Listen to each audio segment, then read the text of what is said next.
Ben, eu, como me acaban de presentar, son Carlos Núñez Temes, son profesor da Escola Politécnica de Enxeñería de Lugo e pertenzo ao Grupo Integrado de Investigación en Enxeñería Civil e Xeomática.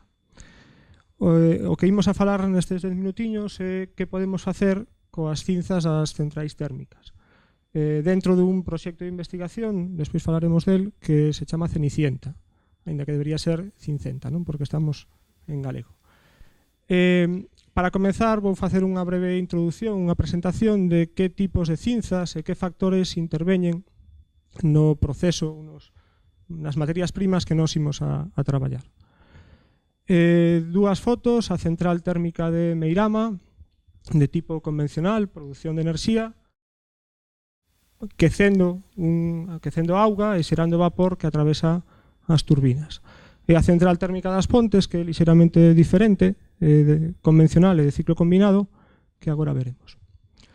Cales son as partes? Pois creo que todos coñecemos máis ou menos o que é unha central térmica, pero repasamos que empregamos por aquí a introducción dun combustible na caldeira cun queimador, que o que fai é quecer a auga que aportamos por estas tuberías, que se convirte en vapor de auga e alimenta as turbinas que xerarán a corriente eléctrica nese xerador. A auga se recircula, se vai por unha torre de refrigeración, onde a volvemos a botar o embalse de suministración de auga fría. Cal é a parte que nos interesa a nós? Pois fundamentalmente o que sucede dentro desta caldeira, co combustible que incorporamos por esta parte e cos subproductos, cos residuos que xeneramos nese proceso. Cales son? Pois, en principio, uns gases de combustión que van a sair por esta cheminea ao exterior. E tamén, como veremos nestas dúas diapositivas, uns residuos sólidos que tentaremos de valorizar. Eses residuos sólidos da combustión do carbón son de dous tipos moi ben diferenciados.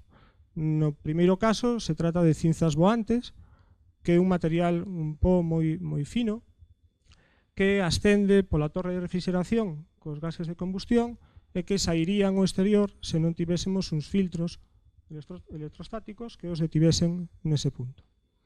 Como dicía, eso é un material moi pulverulento, un gran moi fino que recollemos nese punto. É un material que é moi ben coñecido e moi aproveitado, fundamentalmente na industria cementeira, porque ten unhas propiedades hidráulicas e puzolánicas de que endurece en contacto coa auga. Entón, eso tamén nos permite fabricación de cementos, ou adición na fabricación de cementos. Nos imos a centrarnos nesta presentación nas cinzas de fondo, que tamén as chamamos cinzas de cinceiro ou escorias, que sería a parte que queda no fondo da caldeira tras a combustión do carbón. Teñen unha composición similar. O que pasa é que en moitos casos tamén quedan aí, dependendo do procedimento da central térmica, tamén quedan aí restos de carbón que non se queimou nesa combustión. É dicir, tamén ten unha parte de materia orgánica o que queda nese punto. As súas características xerais é que teñen un maior tamaño, podemos ver aquí na súa distribución, un aspecto bastante diferente e propiedades similares nas que entraremos agora. As cinzas de fondo tradicionalmente non foron valorizadas, non se estudaron todas as súas propiedades de maneira xeral, polo que se acumulan en vertedoiros. Temos que ter en conta nese proceso de produción de cinzas diferentes aspectos. O primeiro é que un carbón de mellor calidade produce menos cinzas, o cal, pois, cando nos plantexamos ou nos formulamos como ten que funcionar esa central térmica, deberíamos actuar tamén sobre esa materia prima.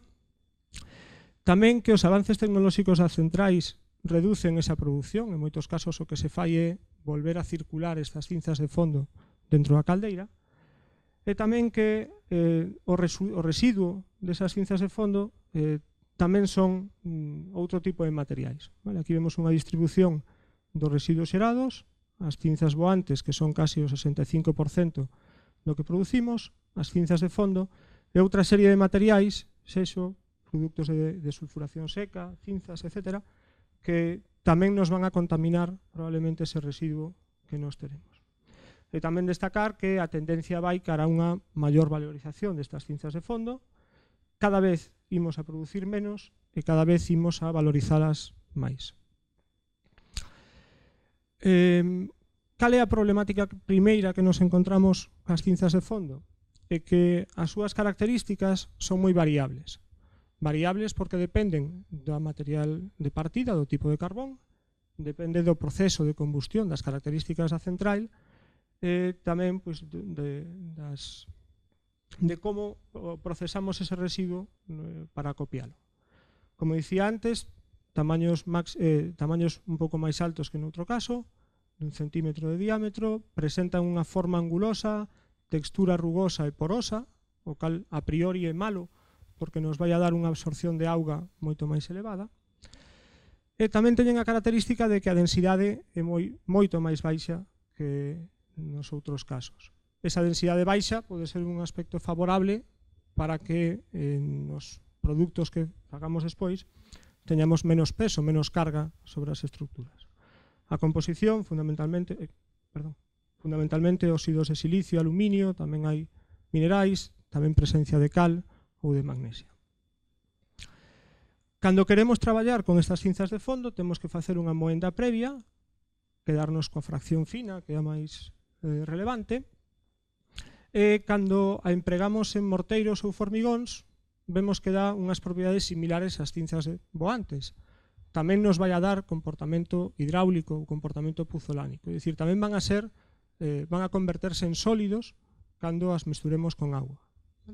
Pero en liñas xerais pois temos aí unha menor consistencia, é dicir, formigóns máis secos, retraso no fraguado, o proceso de endurecemento se retrasa no tempo, temos menor resistencia inicial por ese retraso no fraguado, e tamén como características importantes menor permeabilidade, e nos sinalan aquí maior durabilidade, o cal tamén é algo que nos pode interesar na vida útil das infraestructuras. Cal é a problemática? Por que estamos traballando en isto? Pois fundamentalmente porque as dúas centrais térmicas que hai en Galicia, as que víamos antes de As Pontes e Meirama, facendo unha estimación de residuos que xeneran, vemos que nos sae aproximadamente unas 500.000 toneladas anuais de residuos sólidos por central. Eses residuos, aínda que en gran parte se valorizan, en moitas ocasións, sobre todo nas cinzas de fondo, que son as menos estudadas, se acumulan en vertedoiros e temos, este dato está un pouco desactualizado, pero andamos por esta orden de 2.500 millóns de toneladas de cinzas para reutilizar ou para intentar valorizar. A imaxe, o vertedoiro da central térmica de Meirama, esta parte de aquí é onde estaba hai 2 anos, e toda esta zona é a que se ampliou recentemente. O proxecto ConectaPeme que veño a presentar pretende intentar valorizar esas cinzas de central térmica, as cinzas de fondo, desenvolvendo materiais e produtos para unha construcción máis sostible, con esa finalidade de contaminar menos, en obra civil e edificación. Todavía non está rematado, pertence a unha convocatoria competitiva ConectaPeme, está financiado pola Axencia Galega de Innovación, pola GAIN.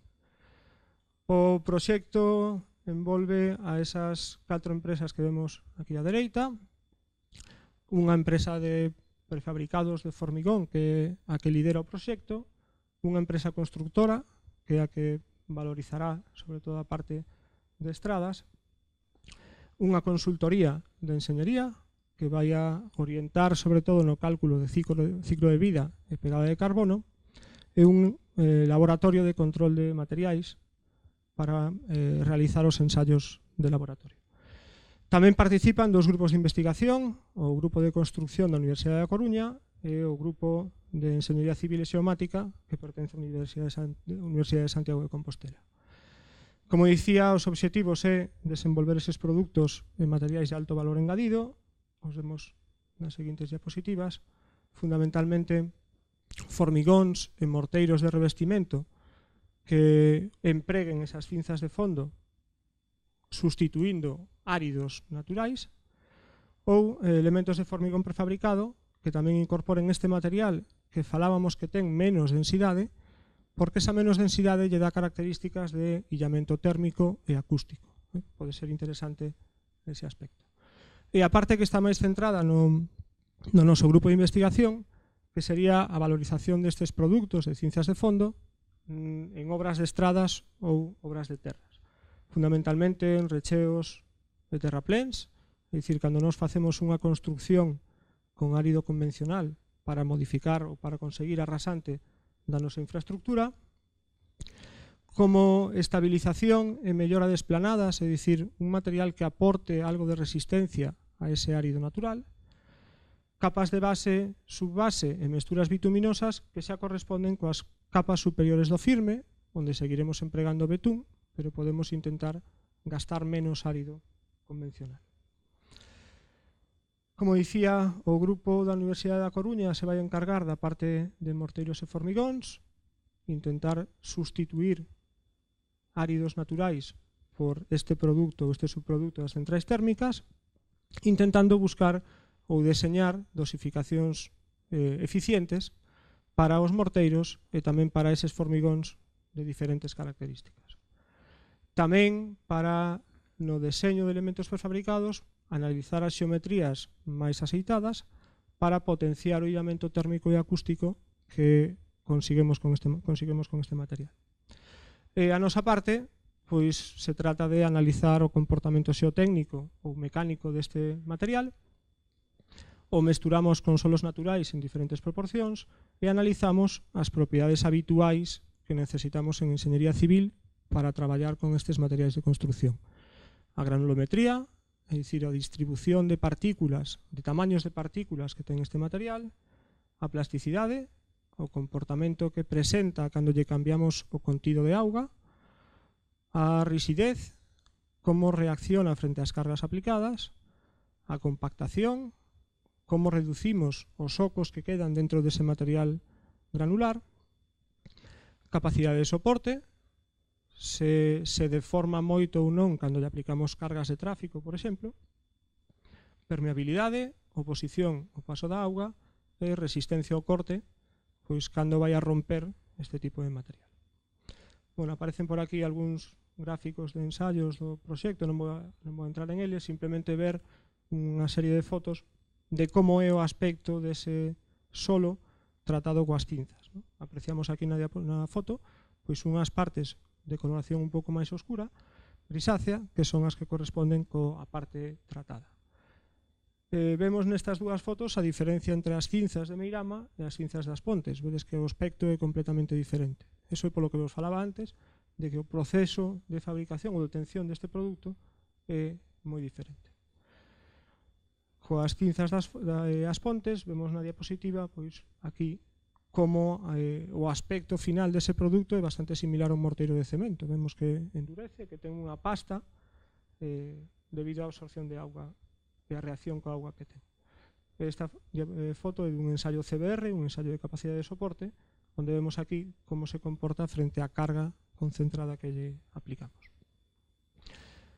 Por suposto, empregar un material que non é o apropiado ten efectos tanto na densidade como na capacidade de soporte, na resistencia. É dicir, temos peor comportamento que o solo original, pero temos que valorar tamén cal é o aspecto ambiental, o aspecto medioambiental, que estamos reducindo cantos solos naturais necesitamos excavar en canteira, estamos reutilizando un material que se non teríamos que poñer nun vertedoiro, co cal reducimos un pouco cal é o seu impacto.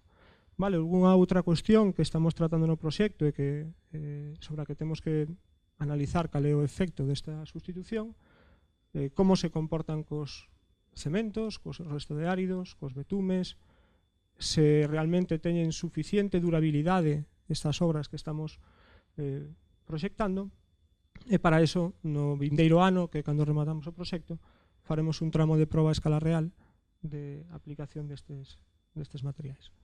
Vale. Tiña por aí apuntado que se queríades facer algunha consulta, algunha pregunta, se non, pasamos, vos deixamos aquí os nosos enderezos electrónicos de contacto por se queredes contactar con nos. Vale, moitas gracias.